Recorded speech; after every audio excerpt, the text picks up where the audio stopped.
Welcome to Chapter 7 of Otome Game Rebellion. In our previous chapter, our protagonists discovered astounding secrets in ancient ruins. Today, they will step into the center of power in this world, the royal capital. However, what awaits them is a situation far more dangerous and complex than they could have imagined. Let's embark on this journey filled with conspiracy and mystery together. Otome Game Rebellion: The World is Too Real. Chapter 7. Conspiracy in the Royal Capital. As dawn broke, Jasin, Justia, and Dante quietly left the forest, embarking on a long journey to the eastern monastery. However, the road to the monastery had to pass through the royal capital, forcing the three to be extremely cautious to avoid being discovered by their pursuers. "We need a plan," Dante whispered, his eyes vigilantly scanning the surroundings. "Entering the capital recklessly is too dangerous." Jasin thought for a moment. "I still have some reconnaissance puppets in my pocket. Let's have them scout ahead before we enter the city." Justia also suggested, "I think we need disguises. We're too conspicuous now." "Dante, do you have any potions that can alter appearances?" "I don't have any on hand," Dante said. "But I can concoct some. It will take some time." So the three found a secluded cave and began preparations for entering the capital. Jasin focused on making more miniature puppets, while Dante immersed himself in mixing potions that could change appearances. Based on her observations, Justia designed a merchant caravan identity for the entire team. A few days later, the three, now in disguise, carefully approached the royal capital. Jasin's puppets had already infiltrated the city, and through mental connection, he could see the situation inside. "It doesn't look good," Jasin frowned as he spoke. "The atmosphere in the city is very tense, with patrols of guards everywhere. It seems something big is about to happen." After successfully blending into the capital, they quickly discovered the unusually tense atmosphere within the city. Guards patrolled everywhere on the streets, and immediately after they entered, the city gates were closed, preventing anyone from leaving. To avoid raising suspicion, they had no choice but to stay in the city, taking refuge in a hidden small inn, and exchanging information they had gathered after sunset each day. "I heard the king is gravely ill," Justia whispered. "Many believe he won't last the month." Dante frowned and said, "I've heard that too." The nobles seemed to be vying for power distribution after the king's passing. Jasin pondered for a moment and said, "My puppets have discovered a group of people in black robes frequently entering and leaving the palace late at night around the court. It looks very suspicious." Just then, a commotion suddenly erupted outside the tavern. A drunken man shouted loudly, "Have you heard? The prince has been assassinated." This news spread through the city like a bomb. The streets instantly fell into chaos, with guards beginning large-scale searches for the assassin. "Should we investigate?" Dante said, "I suspect this is related to what we're investigating. The ruins in the forest were discovered and activated by us. Think about it, normally the royal family of the capital uses magic to shield the misty forest, but our process of entering was much simpler than imagined." Justia, however, wasn't very concerned. "I think our goal should be the monastery, and besides, the royal family or nobles are already hunting me." "Wouldn't investigating be like a moth to a flame?" Jasin took a deep breath and said, "I'm sorry, Justia. This time I agree with Dante's opinion. Based on game experience, the capital is the main stage. Let's take this opportunity to infiltrate the palace. And don't worry, Justia, my puppets have already found a secret passage."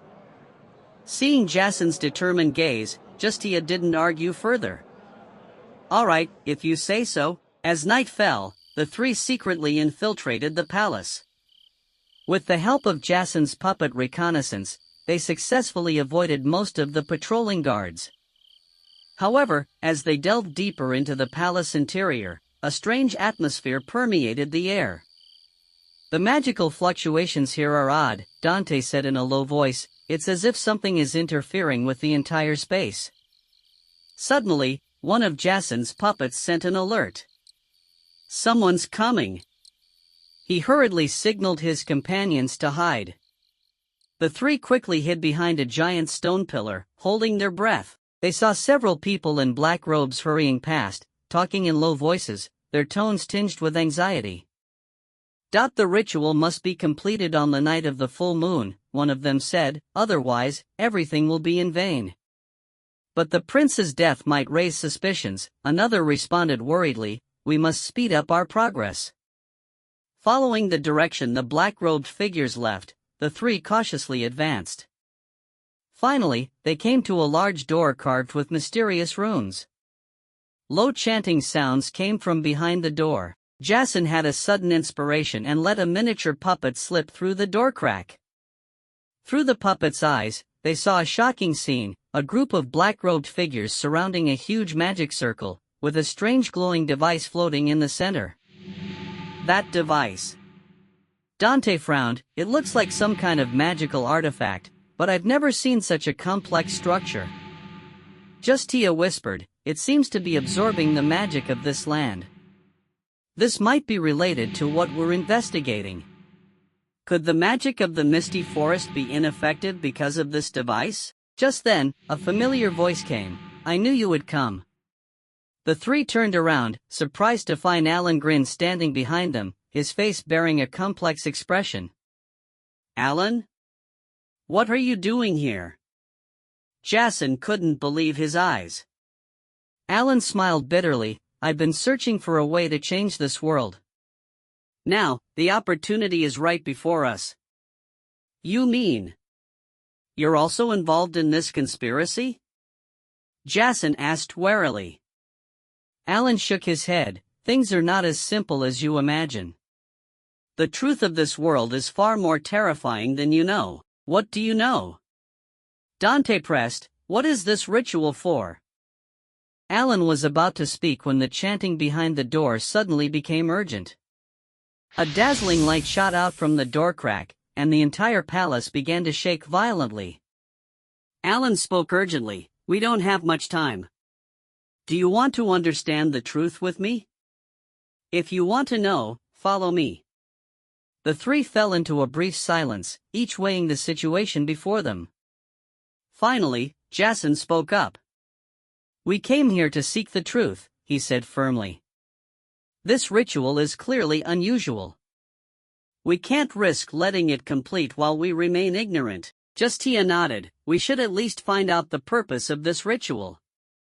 Dante added, this ritual is definitely collecting a large amount of magic, but what exactly needs so much power?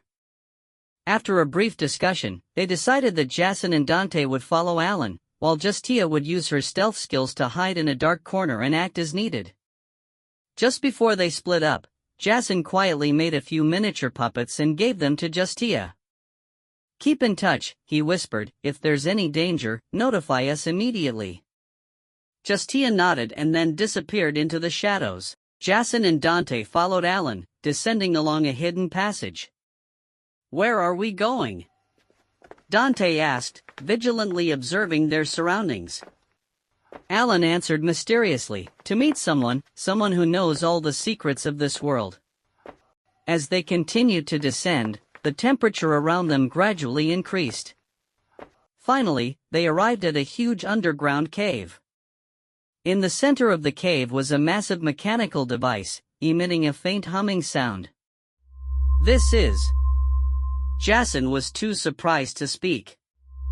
Alan said solemnly, this is the core that supports the operation of the entire world, and that person is inside.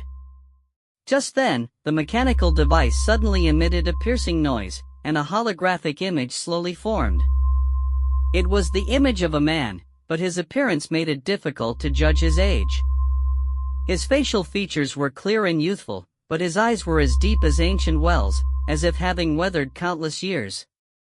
His hair was a peculiar silver-white color, shimmering with a metallic luster in the blue light of the holographic projection. Most striking was his skin, which appeared to be composed of countless tiny runes, constantly changing and giving the illusion of fluidity. Welcome, the voice said, its tone calm and steady. yet with a hint of mechanical quality that was hard to detect. "I have been waiting for this moment for a long time." Jasin and Dante exchanged surprised glances. This figure looked neither human nor like any creature they had ever seen. Alan explained in a low voice, "This is the projection of the world manager. He is both the creator of this world and its guardian." Just then, a violent tremor swept through the entire underground space. A strong light suddenly shot down from above, illuminating the entire cave. When the light faded, Jasin and Dante were surprised to find Justia had appeared beside them. "What happened?" Justia asked confusedly, looking around. The world manager's projection gazed at them, a flash of interest in his eyes. "It seems," he said, "it's time to unveil the truth of this world." The three looked at each other, realizing that what they were about to face might be far beyond their imagination. And this truth might forever change their perception of this world. And so, Jasin, Justia, and Dante stand on the threshold of truth. The appearance of the world manager not only brings more questions, but also heralds even greater challenges ahead. How will our protagonists face the secrets about to be unveiled? Stay tuned for the next chapter, where we'll continue to unravel the mysteries of this world. If you enjoyed this story, don't forget to like, subscribe, and share to let more people discover this exciting adventure. See you next time.